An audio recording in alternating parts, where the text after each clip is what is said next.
सेठ दाऊद जब देखता है कि अब उसकी दाल गलने वाली नहीं है तो वो फैसला करता है कि क्यों ना पिया को सोशल मीडिया पे बदनाम किया जाए। वो अपने कारिंदों से कहता है कि उसके खिलाफ एक वीडियो बना के पोस्ट कर लो जिसमें इस बात का इजहार करो कि ये सब कुछ सेठ दाऊद के बेटे को फंसाने के चक्कर में हो रहा है।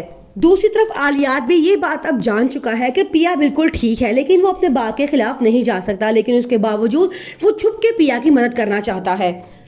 वो छुप के तमाम प्रूफ्स मीडिया वालों को और पुलिस को दे देता है और कहता है कि पिया का बाप बिल्कुल बेकसूर है, उसका कोई कसूर नहीं है, उसे जानबूझ के फंसाया गया है। सेठ दाऊद आलियार से भी साफ कहता है वो लड़की तुम्हें फंसाने की कोशिश कर रही है और मेरे खिलाफ उकसा रही है, जिसपे आलियार उसे कहता है कि आप जानते हैं दुश्मनी के लिए कोई वजह की जरूरत नहीं होती, इसी तरह मोहब्बत में भी वर्गलाने की जरूरत नहीं होती, ये दिल ही है जिसकी तरफ चाहे मर्जी चला जाए। सस्सी का शोहर सस्सी और सावल के बारे में तमाम हकीकत जानने के बाद अब फैसला करता है कि उन दोनों को एक जगह बिठाया जाए और उनको सजा सुनाई जाए क्योंकि उन्होंने मेरे साथ बेवफाई की है। सस्सी कहती है आप जो सजा सुनाएंगे मुझे कबूल है। आगे से वो कहता है कि सजा सिर्फ तुम अकेली को नहीं मिलेगी, तुम्हारे साथ साथ सावल को भी सजा मिलेगी।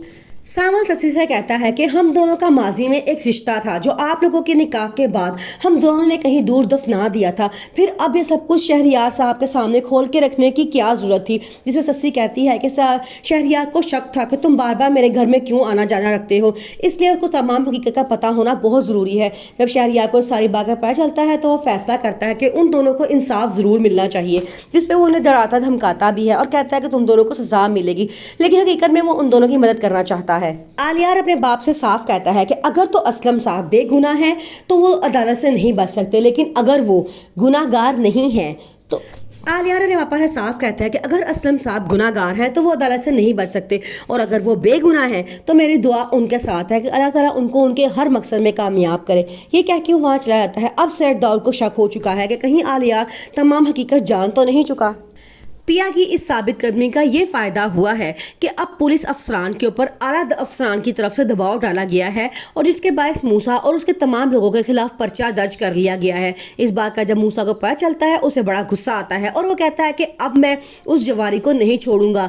आज इसकी हरकत ने मेरे अंदर वो पहले वाला जवारी को दोबारा बेदार कर दिया है और अब मैं मूसा बन के लड़ूंगा, और जब तक मैं अब उसको मार नहीं लूंगा मैं सुकून से नहीं बैठूंगा। वो अपना पिस्तौल निकालता है और उसको ढूंढने के लिए निकल पड़ता है।